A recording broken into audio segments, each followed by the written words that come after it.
Governor Sarah Palin is on a mission to preserve the true meaning of Christmas. Her book, Good Tidings and Great Joy, Protecting the Heart of Christmas, has been an instant New York Times bestseller, and it has been a call to action for Christians everywhere.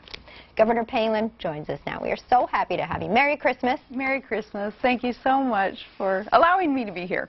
This is a treasure. I always say it's a teeny book with a big heart, and I can see why it has been on the list for so long.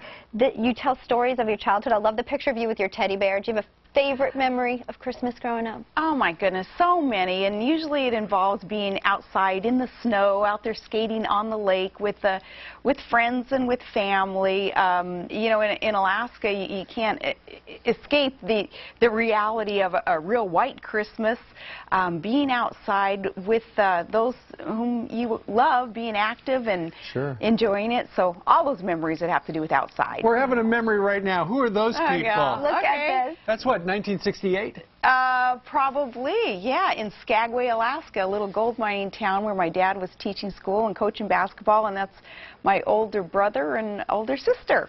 And then that was on a college break. We were all in college at the same time, my siblings and I, home for an alumni basketball game in Alaska. That's really the key, isn't it? As we look at another picture of your family. There they are. And that's part of the family, not all, because it's a big family now. It's grown now, right? So you know, I was reading the book. You have the kids go to a nativity, do the trek to the nativity. Oh yeah, yeah. And you know, they'd sometimes ask why after they got their oatmeal and found their boots and all. Yeah. So why is it important for you to take them there every year? Well, and it was real important when I was the city mayor and manager to kind of sanction the idea of allowing the real reason for the season, Jesus' birth, to be portrayed and kind of lived out again in the public square, because it's very dangerous for a civilization to try to boot God out of the public square and still expect his blessings on civilization. So wanted to make sure that the kids grew up knowing that, you know, it was important for whether you're a mayor or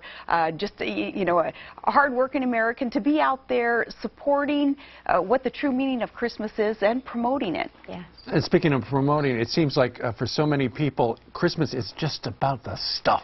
It's how much stuff can you have under the Christmas tree. But what I've noticed in our family, and Elizabeth and I have been talking about this today, the most important thing to us as parents, my wife Kathy and I, is just to have all our kids in the same room with us, because that is better than a pile of toys and stuff, the height of the Christmas tree. Yeah, that's very good. And, you know, I love the stuff. I love that wonderful clutter of Christmas. That's part of the fun and festivity. But for me, too, especially at this stage in my life, to have all the kids there, to have my son home from a deployment overseas, to have the youngest one there with us, happy and healthy, and then everybody in between, that is the most fun. It is. Governor, you know, you talked about being a military mama, and you sure are. You have the heart of one, and you speak to those out there and the families that sacrifice, especially this year. Do you have a message for those that sacrifice so much as a family over Christmas?